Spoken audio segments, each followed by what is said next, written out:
y'all. Welcome back to TV Talks with your girl. If you love messy neighbors, suburban secrets, and suspicious bonfires in the woods, go ahead and grab your wine glass because we need to talk. That nightmare opening.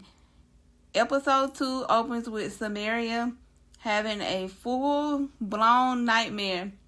She loses Miles and runs straight into that creepy Victorian house to find him.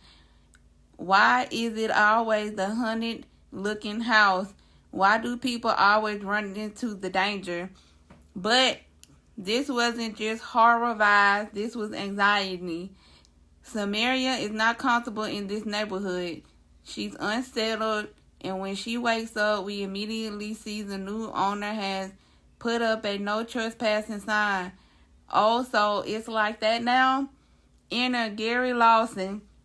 We finally meet the man behind the Victoria house, Gary Lawson. He doesn't apologize about the whole police incident. He hands Samira her brownies back. He gives nothing. And listen, I don't know what it is about returning baked goods untouched, but it always feels like a silent threat. He's calm, too calm, polite, too polite, and Samira feels it. Rob and Naveen, the real emotional undercurrent. On the train, Rob asks Naveen about growing up as a person of color in a white neighborhood. Now, this is important because while Samira is dealing with the present tension, Rob and Naveen are sitting in unresolved past trauma. And then we get Alison's name brought up again. Rumors that she was killed, buried in the basement, and apparently erased from memory. When Naveen points out Alison isn't even in the yearbook, that hit. That's not just mystery, that's collective silence. One night turns into true crime podcast. Samira takes her suspicion to wine night, and I'm not going to lie, this scene was both hilarious and concerning. She presents evidence. The house was bought under a trust. Gary might be hiding his identity. He could be a murderer, enthusiastic, or the one who killed Alison. And Todd jumps into talking about Gary digging holes in the woods. Y'all, this whole friend group turned into amateur detectives in 5 seconds. But then they see smoke, and instead of minding their business, they go into the woods. I cannot make this up. The bonfire reveal.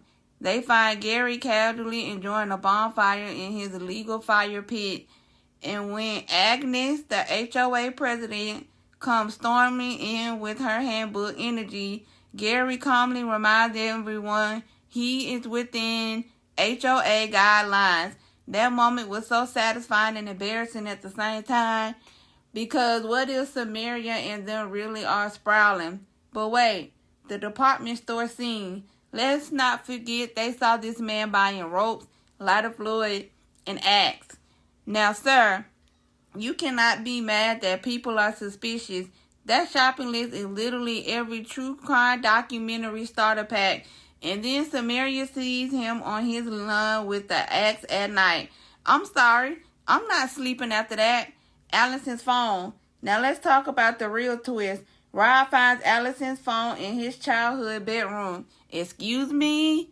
So Alison isn't just a rumor. She's connected to Rob, to this house, to this neighborhood, and even tells him to get rid of it. Why? Is he protecting Rob or hiding something? Because that phone is a ticking time bomb.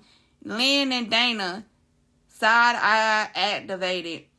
Samira gives Lynn the key as a symbol of trust, but something feels off. Dana is frantically calling someone. Gary burns a newspaper to find Robert's name on a wall in the Victorian house, and the ashes from the burned newspaper floats to Samira, revealing a clip about Alison's death. Now, that right there, that's cinematic. If Gary destroys that paper to erase evidence, He just made himself look guilty. But what if he's not the only one hiding something? Let's talk themes. This episode balances humor and tension in such a sneaky way. On one hand, we're laughing at wild night conspiracy theories. On the other hand, there's trauma, unspoken history, and secrets tied to childhood. The Alison storyline is different because it's personal, and I'm starting to think Gary might a red herring, because why is everybody acting weird? Lynn, Dana, Naveen, even Rob. There's something buried in Hankley Hills, and I'm not sure it's just in the Victorian basement. Episode 2 pushes the mystery forward without giving us answers. Gary looks suspicious, but Samira might be projecting. Rob is clearly hiding something, and Alison's story is not finished. And that title, Mind Your Business, but here's the thing. If they had minded their business, we wouldn't have a show. Alright, y'all, drop down in the comments. Do you think Gary killed Alison? Why didn't even tell Rob to get rid of the phone? Who is really hiding the biggest secret on Ashfield Place? Because your girl is watching everybody. And I'll see y'all next episode on TV Talks with your girl. Bye.